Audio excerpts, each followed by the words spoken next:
Hi అండి, ఋతు kitchen చూడండి. ఎలా ఇడ్లీ ప్రిపేర్ చేసే విధానం మీకు చూపిస్తున్నాను. మినపగుండ్లు 1 గ్లాసు పోసాను, ఇడ్లీ పిండి కూడా 2 గ్లాసులు పోస్తున్నానండి.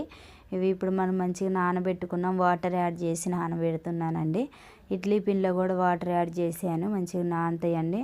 మినపగుండ్లు అయితే నానాయండి. మిక్సీ పట్టుకుంటాను, మెత్తగా మిక్సీ పట్టుకొని గ్రైండ్ చేసుకొని పెట్టుకోవాలండి. వాటిని మనం మినపగుండ్లు ఇప్పుడు మెత్తగా పట్టాం కదండి, ఆ పేస్ట్ అది కూడా దీంట్లో యాడ్ చేయాలి. ఇడ్లీ పిండి మంచిగా కలుపుకోవాలి, రెండు కూడా సాఫ్ట్గా వచ్చేలాగా మంచిగా కలుపుకోవాలండి. నైట్ కలిపి పెట్టుకోవాలండి. మంచిగా పొద్దుడికి ఇడ్లీలు మంచిగా వస్తాయండి, మార్నింగ్ టిఫిన్ చేయడానికి మంచిగా వస్తాయి. నేను చూడండి, పల్లీలు ఇవి వేయించానండి. నేనైతే మిక్సీ పట్టానండి, దీంట్లోనే ఇవి వేసానండి. తర్వాత మనం కొంచెం సాల్ట్ కూడా వేసుకోవాలి, మెత్తగా గ్రైండ్ చేసుకోవాలండి.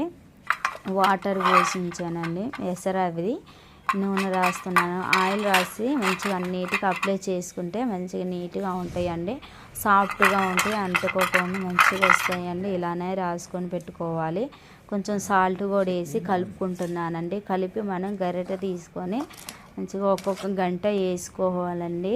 నేనైతే వేసేసాను, మంచిగా 1 గంటతోనే వేస్తున్నాను. మంచి ఇడ్లీలు కూడా మంచిగా వస్తాయండి. ఇలా చేసుకుంటేనే మనం ఇంట్లో తిన్నట్లు ఉంటాయండి.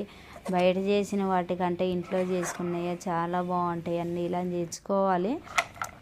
ఇక బయట తెచ్చినవి అయితే ఎక్కువ తిన్నట్లు అనిపించవండి. మనం ఇంట్లో చేసుకొని తింటేనే మంచిగా అనిపిస్తాయి. ఎన్నైనా తినొచ్చు మనం. ఇడ్లీ పాత్రలో పెడుతున్నాను, రెడీ చేశానండి. ఉడికించుకోవటానికి కొద్దిగా అంతా మూత గట్టిగా పెట్టుకోకుండా మామూలుగా పెట్టేసేయాలండి. ఇడ్లీ అయితే ఉడికేసినాయండి, నేను కిందకి తీస్తున్నాను. చూడండి, ఇలా రెడీ అయిపోయినాయి. చట్నీ తాలింపు చేశానండి, ఇలా టేస్ట్ ఉంటుందని తాలింపు చేశాను.